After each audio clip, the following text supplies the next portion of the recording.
Pakistan cricket board PCB শুক্রবার অথবা সোমবার জানিয়ে দেবে যে তারা বিশ্বকাপ বয়কট করবে কিনা।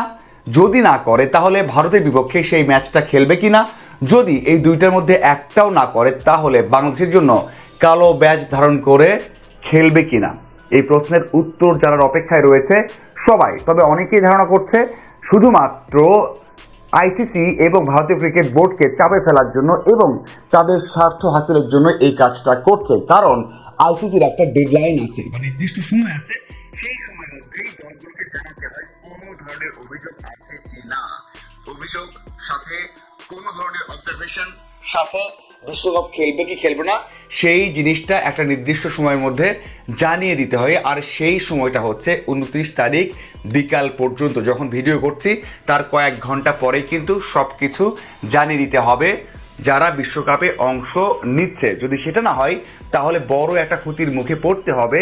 এই যে 20টা দল আছে এর মধ্যে কোনো দল যদি বিশ্বকাপ না খেলে, বাংলাদেশ দল তো আগে ভাগেই জানিয়ে দিয়েছে যে বিশ্বকাপে খেলছে না, সেখানে স্কটল্যান্ডকে নেওয়া হয়েছে। যদি পাকিস্তান না খেলে তাহলে 6টা বড় ক্ষতি তাদের হবে।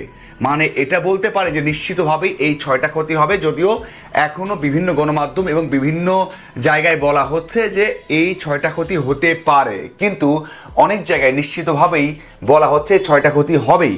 তার মধ্যে প্রথমটা তো আমরা সবাই জানি যে পার্টিসিপেশন মানি, মানে যেই টাকাটা পাবে তারা অংশগ্রহণ করে, সেটা হচ্ছে প্রত্যেকটা দল 20টা দলই তো অংশগ্রহণ করলেই টাকা পাবে।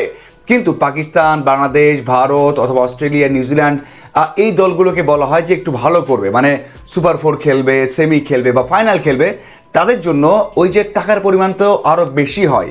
কারণ আপনি যখন শুধু গ্রুপ পর্বে খেলছেন টাকা কমবে বা কম টাকা পাবেন, সুপার 4 খেলবেন বেশি টাকা পাবেন, সেমি খেলবেন বেশি টাকা পাবেন, ফাইনাল খেলবেন আরও বেশি টাকা পাবেন। সেই দিক থেকে পাকিস্তানে বড় একটা লস হবে যদি বিশ্বকাপটা না খেলে। এরপর যেটা হবে সেটা হচ্ছে বার্ষিক যে রেভিনিউটা সেটা হারাবে।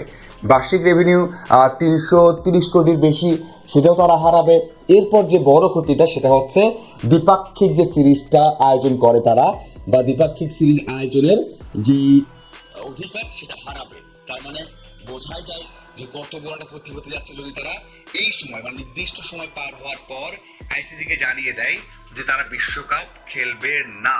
এরপর 4 নম্বর হচ্ছে এটা আরো বড় একটা ঝুঁকি, সেটা হচ্ছে বা ভয়, সেটা হচ্ছে যে আইসিসির ইভেন্ট আয়োজন করতে পারবে না। 28 সালে নারী টি-20 বিশ্বকাপ আয়োজন করার কথা পাকিস্তানের, বা আয়োজন করবে তারা নারী টি-20 বিশ্বকাপ, সেটা কিন্তু তারা হারাবে, একেবারেই হারাবে। এটা অন্য দেশে চলে যাবে যদি তারা এই বিশ্বকাপে অংশ না নেয়। এরপর হচ্ছে যে তারা এশিয়া কাপ খেলতে পারবে না, এশিয়া কাপে তাদের জায়গায় অন্য কাউকে নেওয়া হবে যদি তারা এই যে ডেডলাইনটা আছে অথবা একেবারে নির্দিষ্ট সময় পার হয়ে যাওয়ার পর যদি তারা বিশ্বকাপ বয়কট করে বা বিশ্বকাপ না খেলে, তাহলে এশিয়া কাপেও তাদেরকে রাখা হবে না।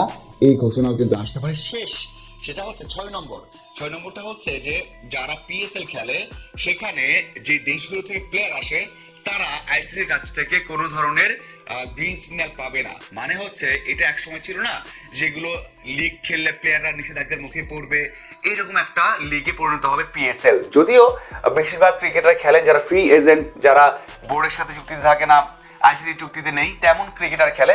এটা হয়তো বা একটু শিথিল হতে পারে, কিন্তু বাকি যে 5টা আছে এই 5টা কিন্তু হবে। এটা অনেকটা নিশ্চয়তা দিয়েই অনেকে বলছেন। এবং আমরা দেখেছি এর আগে 2-3টা কারণ দেখছিলাম, 2-3টা ফল দেখছিলাম, কিন্তু এই 6টা ফল একেবারে স্পষ্ট করে জানানো হয়েছে। এখন দেখা যাক যে ভারতীয় গণমাধ্যম অথবা গতকাল একটা প্রোগ্রাম দেখছিলাম, সেখানে হাস্যা ভোগলে সবাই চেনেন যে কিংবদন্তি ক্রিকেট বিশ্লেষক এবং ধারাভাষ্যকার এবং আজিঙ্ক্য রাহানে, তাকেও আপনারা চেনেন যে আইপিএল খেলেছেন, ভারতের অনেক ম্যাচ খেলেছেন।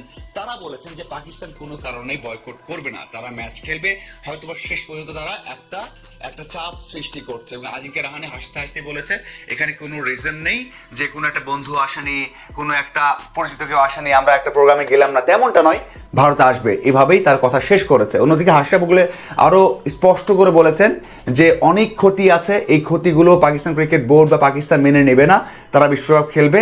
আর তিনিই বলেছেন যে একটা ডেডলাইন আছে, একটা নির্দিষ্ট সময় আছে, সেই সময়ের পর আইসিসি কিন্তু এমন কোনো কথা মানবে না। এটা হর্ষা ভোগলেও বলেছেন। আরেকটা কথা বলেছেন যে এটা গ্রামের কোনো টুর্নামেন্ট নয় যে দলে ম্যানেজার আসেনি, একটা প্লেয়ার আসেনি, যে আপনি বলে দিবেন যে এই প্লেয়ার আসেনি, এই ম্যানেজার আসেনি, আমরা খেলবো না, এটা হয় না, এটা হবে না। তো পাকিস্তান এবারে টুর্নামেন্টটা খেলবেই, হয়তোবা শেষ পর্যন্ত তারা একটু প্রেশার ক্রিয়েট করছে, তবে তারা খেলবে, এই কথা কিন্তু হর্ষা ভোগলেও বলেছেন। এই হচ্ছে আপাতত অবস্থা। তারপরেও আমরা সবাই অপেক্ষা করছি, যেহেতু পাকিস্তান ক্রিকেট বোর্ড জানিয়েছে যে তারা 30 তারিখ অথবা 2 তারিখ শুক্রবার অথবা সোমবার জানাবে যে তারা বিশ্বকাপে কি পদক্ষেপ নিচ্ছে। আপনি কি মনে হয়? অবশ্যই জানাবেন।